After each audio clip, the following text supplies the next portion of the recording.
So people, welcome to my channel and welcome to this new video.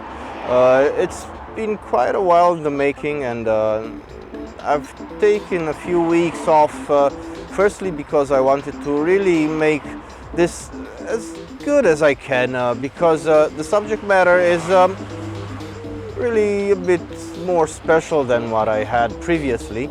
This is probably the most famous vintage lens ever. Anyone that's ever been at least slightly interested in vintage manual lenses has at least heard of this lens, if not even owned one. It's said to be the most mass-produced ever, having been in production for half a century, and although its production has since stopped in 1999 actually, there are still many millions of copies to be found around the world.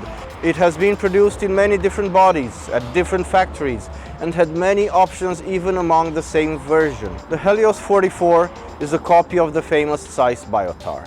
The Biotar was a pre-war attempt by Zeiss to create a fast, workable, high-performance modified double gauze design, as opposed to the sonar, which was the gold standard for 50mm and short telephotos up until the 1950s. Starting in 1958, the Soviets began producing the Helios, which was a derivative of the Biotar. The Soviets didn't really do much to improve upon the original Zeiss design until many years later, when they started multi-coating the optics. The Helios 44 was produced, to my knowledge at least, at 4 different factories. One of them, probably the most famous, is the KMZ factory, the Krasnogorsky Mechaniczny Zavod. Another one is Minsky Mechaniczny Zavod, which in 1971 became Belomo. A third factory where these were produced, and I'm going to have to check my notes for this, is the optical and mechanical plant Jupiter Valdai. And the fourth location where these lenses were made is the plant Zenith Vileika. My copy was produced in 1989 at the optical and mechanical plant Jupiter Valdai. The Helios 44-2 features an optical design consisting of 6 elements in 4 groups. It has a very interesting yet somewhat complicated preset aperture system with 8 rounded blades. It weighs 230 grams. It has a minimum focusing distance of 50 centimeters, a 49mm thread and an M42 mount, making it very easily adaptable to pretty much any mirrorless camera.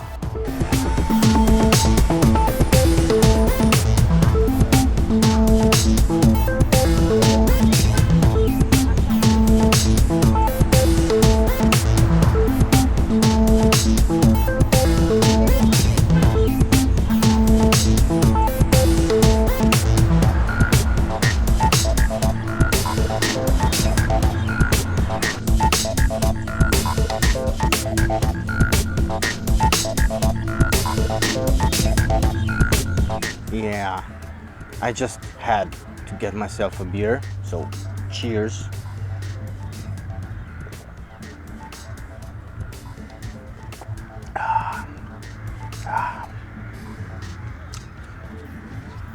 And now that we've gotten the technical specifics out of the way, let's talk what really matters. This lens makes really fantastic images. It renders tones vividly and naturally, if slightly on the warmer side of the spectrum. Images come out decently contrasty, pleasant and saturated. Colors look natural, yet bold and vivid, saturated but gentle and soft. Nothing about the Helios is over the top or exaggerated. There's this elegant, nostalgic, almost subdued kind of look to the images it makes. It's really great. Now, as far as sharpness is concerned, well, this blade is so proverbially double-edged. The Helios 44-2 is almost always very surprisingly so sharp in the center, once you start to get away from the center, it quickly becomes blurry and soft. But I will only address the positives in this part of the video, and I will mention that with careful framing and thoughtful positioning of your subject, this can make for very easy subject separation. So consider this as a plus for now. I will address the negatives later. While on the subject of image quality, I simply have to make a point out of specifically addressing the nature of the blur this lens can make. The out of focus blur this lens makes is really something special. It's nothing short of magical. It's fabulous in every way. Objects in the background simply melt away in a beautiful amorphous mass of shape and color. It's soft, it's gentle, it's buttery smooth, it's really fantastic. Now, the Helios is best known for the swirly stuff, and just do a quick search on Instagram for swirly bokeh or Helios and you'll know what I mean. This is probably the most famous characteristic of this lens. This is surely the main reason why many people buy this lens, and it can be fun. While personally I find it very subjective and sometimes even distracting, it is surely fun. It's really something special. Given the right distance from your subject, given the right distance of the subject from your background, this lens can make very, very pretty circular bokeh. The bokeh balls simply create almost like a dance of color and form in the background. You just have to see it to really appreciate it. Words simply don't do it justice.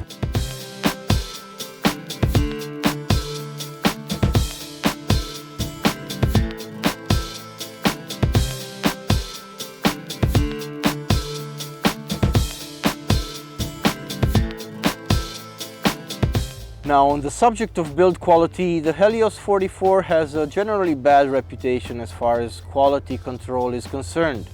Popular opinion is that build quality differs greatly from factory to factory, from period to period, even from copy to copy. I can actually not confirm this, nor can I deny it, because I don't own any others. Actually, I don't even own this, and full disclaimer, this is actually my girlfriend's lens, and it was ever so kindly lent to me for, what is it now, close to a month. So I can only speak of this very specific unit. And this one, well, let me tell you, it's supposed to be one of the bad ones. It's a latter copy. It's made in '89, as I previously mentioned. It's made in Valdai, and it's, if you do a search on YouTube, it will show up in a video mentioning the one Helios 44-2 that you should not own. Well, let me tell you, there is really no looseness in this lens. Everything sits tightly together.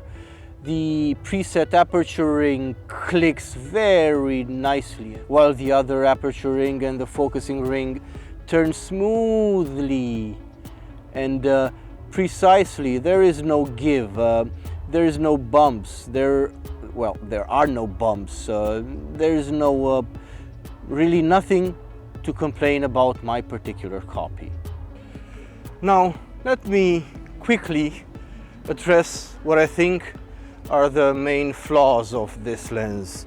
Firstly is the preset aperture system. Before I get into why, I want to quickly explain what it is.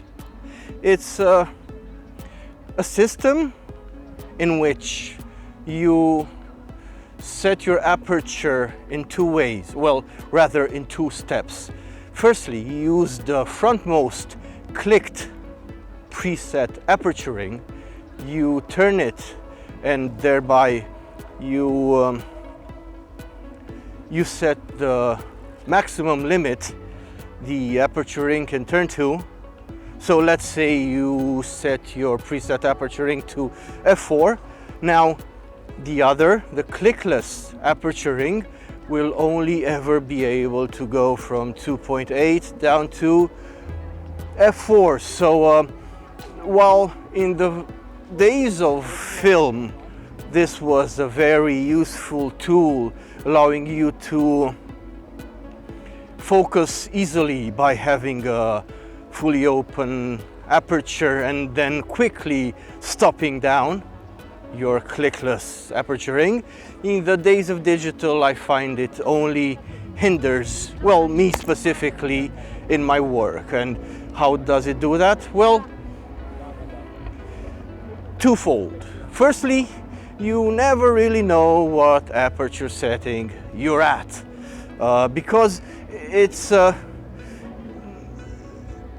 reversed somehow. So if you set your upper limit, your preset aperture ring at f16, it's then that you are able to open it fully, or rather use it fully from f2 to f16.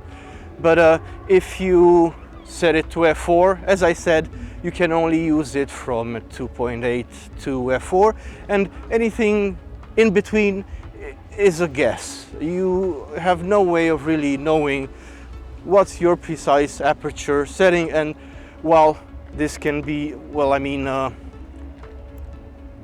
clickless aperture ring can be useful for filmmakers, I find that it's really just a hindrance in the way I work.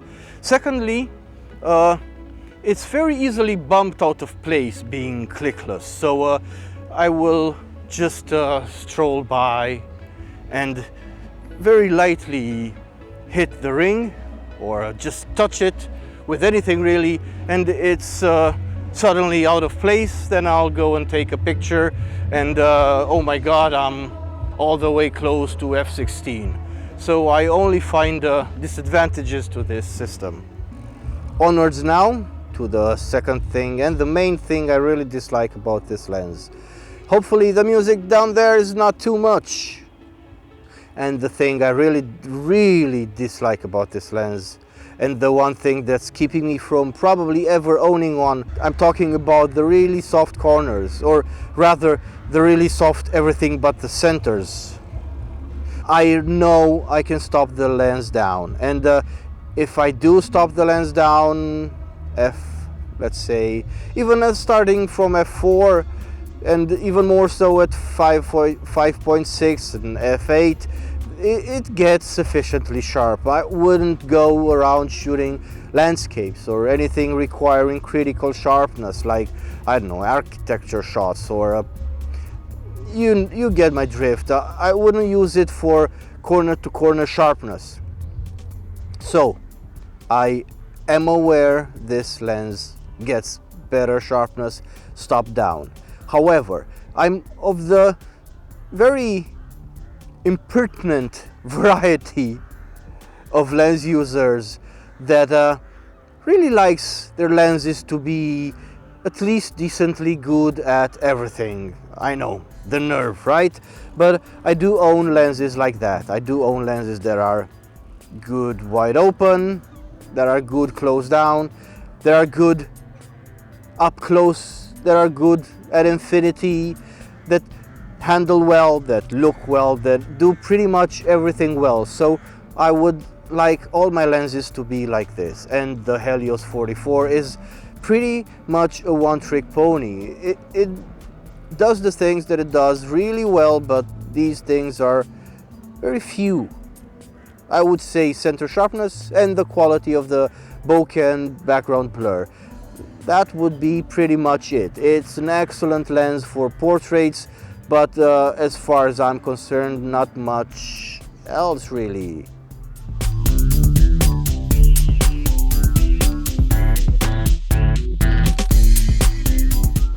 And now, wrapping up the part about things I don't like about the Helios, I'm going to do it with a very shallow, I'll give you that, and very subjective reason, and that is its looks.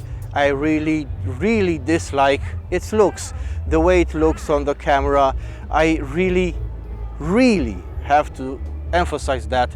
Dislike the gap near the mount, the way it thins down near the adapter, and then the adapter is thick again. It leaves that really thin part that I don't know, I just find it visually offensive. Yeah, I know, strong words, but vintage lenses for me are very, very subjective and personal thing.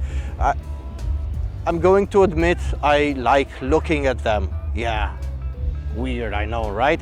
But I do, and actually I don't like really looking at the Helios. I don't like the way it sits on the camera. I don't like really nothing about the way it looks.